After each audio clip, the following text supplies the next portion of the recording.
Pokemon. No, not that one. Pokemon. No, not that one either. Pokemon. Okay, you know what? Nope, we're doing something different. We're switching the intro. I'm not liking this. With Pokemon Winds and Waves coming out, you know what that means. That means brand new starters. So what better thing to do than to tier list all of the starters? Let's get right into it. Here we have the tier list right here. Obviously S being the best and E is going to be the worst. I have my Pokemon bank down there of all the starters. And when I talk about the starters, we're going to be talking about obviously the base form. But when I talk about the base form, it's all three of them combined. Like I'm combining all three of them. I have a list of their abilities so I know what we're talking about. So I know what we're doing. So without further ado, let us get right into it. First on the list, we got the Bulbasaur. Bulbasaur is a good starter. It's a Pokemon that has a poison and grass typing. Its ability is, before anything, every single grass, fire, and water starter have any of these three abilities: Torrent for water, Blaze for fire, and Overgrow for grass. They work as all the same, but we're going to be more talking about their hidden abilities, which can make them become more active and within their thing, within their attack, within their battle. You guys get what I mean. Bulbasaur gets chlorophyll, and if you don't know what chlorophyll does, I believe it doubles your speed, but in the sunlight. So obviously it needs a sunsetter. This typing is good. The move pool it has is pretty deep. It's really good as well. I think the ability kind of brings it down a little bit because you need something certain that can easily set up the sun, and instead of like obviously an ability, it takes a turn. You can either take a turn or the ability sunny day. With that being said, I think I'm like stuck between A or B. A because obviously the typing is great, the moves are great, like it's bulky, as it has high HP, is very diverse what you can do with that, has good special attack. The thing is, I was thinking about B was because of the ability. It needs certain things to happen in order for it to actually activate, but I don't think that really hinders it too much to where I won't not put it in A tier. It's pretty good. I like it. So Bulbasaur in A tier. Next we got Charmander. Charmander is interesting. Its hidden ability is solar power. I don't really know how to feel about it, because if you don't know what solar power does, it boosts a Pokemon special attack but during the harsh sunlight, and you can't use it in like its mega evolution because when it evolves into Charizard Y, it gets drought, so like it doesn't work regardless, which kind of hinders it a little bit. Typing though, man, it has a 4 times weakness to rock type. It's weak to water type, weak to ground type. Unless it gets into Charizard, then it'll be immune. But then when it gets into Charizard, it gains a new immunity, or not new immunity. It gains a new weakness of electric. I don't know where I'm gonna put this. I'm like B or C, but I think I might put it at C. I think the ability just brings it down, and it having a quad weakness kind of hinders it too. It's just not the best in the world, I would say. So Charmander at C tier. Next we got everyone's favorite turtle. We got Squirtle, and the water turtle. You know, he's not a squirrel. Squirtle, it's a turtle. He squirts water. That's why he's named Squirtle. I don't really know how to feel about Squirtle because its ability is Rain Dish, and Rain Dish really isn't really all that in a bag of chips, I will say. If you don't know what Rain Dish does, it restores 1/16 of Pokemon's maximum HP, but only during rainy weather. And how often are you getting weather? It's like, it's rare. It's the same as Charmander. I mean, I would say I think it's at D though, because the move pool isn't as deep or as good as like Charmander's. Squirtle just sticks to one typing. He's just a pure water type throughout the entire time, throughout his whole evolution stage. And even then, Blastoise is not really the greatest in the world. I would say his strongest move is probably Hydro Pump, but even then, that's not always guaranteed to hit. So that is what worries me. So I think that's why I'm gonna put it at D. And then the ability itself is not really the best. So I think that justifies it being down there. If you guys don't like it, obviously let me know in the comments. But I am sticking to my guns. I'm putting it at D tier. And that is Generation 1 done. On to Generation 2. Chikorita.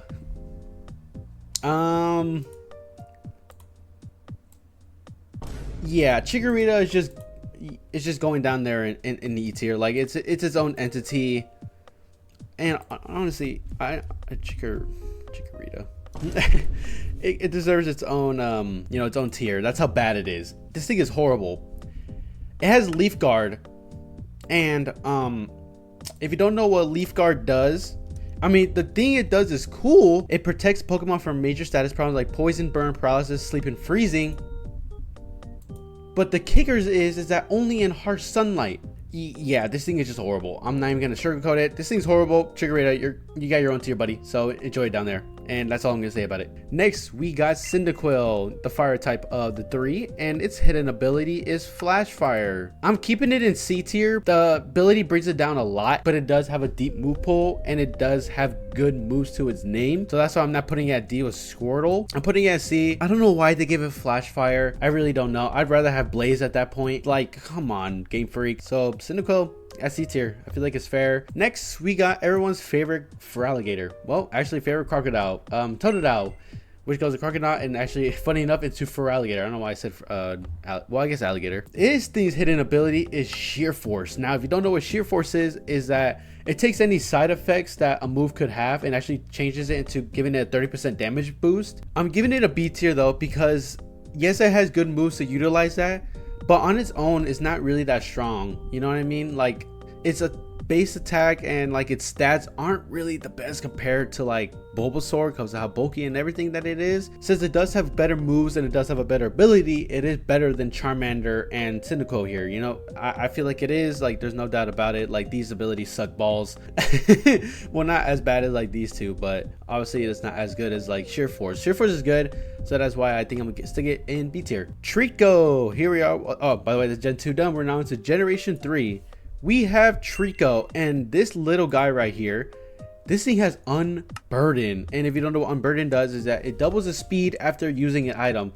Henceforth, like citrus berry or like white herb or like any kind of berry that can be eaten or not really used again. I'm like stuck between A or B, because the typing becomes still a pure grass type, and his move pool is decent. It's like kind of the run of the mill every grass type Pokemon.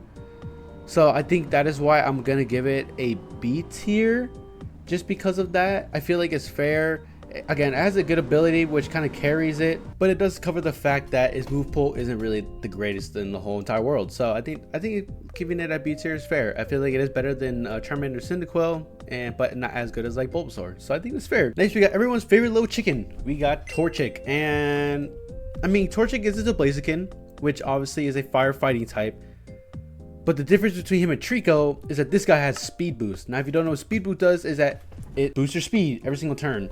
I can't remember what the cap is. I think it's ×6 is what it is the max. But even then, that's fast as frick. This thing can hit really hard. Since it's double typing, it has 2 types of moves that it can pull from. And I just think it's a little bit better than Trico, in my opinion. I could be wrong, but with this ability, with this move pool that it has, it beats it out on the move pool aspect of Trico, so I think it's fair to put it at A tier. Next, we got Mudkip. Okay, this is gonna be interesting because when it goes into Swampert, it does now gain a quad weak, well, even Marshtomp, it does gain a quad weakness of grass type. Its hidden ability is Damp. And if you don't know what Damp does, let me show you. What Damp does is that it stops all Pokemon on the field from using explosive moves like Self-Destruct or Explosion, and blocks the damaging effects of the Aftermath ability. I'm sorry. I think this has to go in the same category as D tier. What is that ability? That ability sucks. Like, I don't know what Game Freak were thinking about giving this type of Pokemon Damp, but it's not like you encounter that all the time. Unless you counter Drifloon, which is Aftermath, but even then, in its own generation, Drifloon doesn't even exist until Generation 4. So I don't know why they gave him that. And even then, in battling, you don't really ever counter a Drifloon, or even anything that has Explosion or Self-Destruct at that point. Mostly just Voltorb, like, or Golem, I guess. Like, come on, man. I'm sorry, Mudkip. I'm sorry, little guy. I'm sorry to all the Mudkip fans. Mudkip fans down who are watching this. But yeah, I'm sorry, buddy. You're going into D tier, and that's where I'm gonna keep it at that. Generation 3 done. Now on to Generation 4, where we got the other turtle, which is Turtwig, and its hidden ability is Shell Armor. I mean, Shell Armor on itself is decent. I mean, I wouldn't really call it the best thing in the world, but it just protects it from critical hits. That's kind of it. Not really much deeper than that. Do I think it's better than these two? I don't really know. Do I think it's better than these two? Oh yeah. So I think I am gonna keep it at C. It does have a quad weakness when it gets into Grotto and Torterra because it gains the ground typing, which makes it quad weak to ice type moves. So the thing is that I'm keeping it at C because I don't think it's better than Totodile and Trico. I think their move pools are better than Grotto, not Grotto, Turtwig. So I think it's fair to keep it at C. It's the middle of the road, not the worst in the world. Next, we got Chimchar, everyone's favorite fire monkey. Another fire fighting type as it grows up into Infernape. This thing gets Iron Fist. Now, if you don't know what Iron Fist does, is it boosts the power of punching moves. This thing gets a lot of punching moves. This thing is a great. I think it's another A. It belongs with the other fire chicken. These two abilities carry it a lot, and with its attack, oh my gosh, like you can't go wrong with its ability. Like it's useful, it's great, it's a little bit better, but it's utilized better than Totodile and Trico. And since it's a fighting type, it gets access to a diverse move set. I just think it's better, so I think it's fair to keep it at A tier. Next, we got everyone's favorite little penguin. We got Piplup, you know, funny little guy, you know, cute. This thing gets competitive, which if you don't know what competitive does, I believe, if I can remember off the top of my head, it sharply boosts something. But here, let me see. It sharply boosts a Pokemon special attack stat by 2 stages whenever area stats are lowered by an opponent. So I guess Intimidate would bring it down, but it's a special attack, so you wouldn't really use Intimidate on this thing. I mean, it's decent. It becomes Empoleon, which is a water steel type, which means it gets access to steel moves, I guess, and water moves. Do I think it's better or as good as Trico and Totodile? I don't think so. I think Piplup and Turtwig are in the same boat. I think they're going together on, you know, on that C tier reign. And Chimchar is just that much better. I'm sorry. I'm sorry. Piplup is just not that good, but it is better than Squirtle and Mudkip. And obviously Chikorita in the trash can. Like that thing can just leave. Get that thing, you just leave and no one will care. But regardless, I think Piplup is just a nice C tier Pokemon. It's decent. It's not the best in the world, but it can get by. But that is Generation 4 done. Hey guys, MiloRx here. Well, editor MiloRx here. I did not anticipate the video to be this long, so I'm gonna be making this a 2-parter. So this is part 1 of the tier list, but make sure you guys stay tuned for part 2. Don't worry, it is gonna come next week. But I hope you guys did enjoy the video. And with that, obviously, don't forget to like, don't forget to subscribe, don't forget to comment down below. Obviously, would love to hear them. And without further ado, this has been your boy MiloRx, and I'll see you guys next time.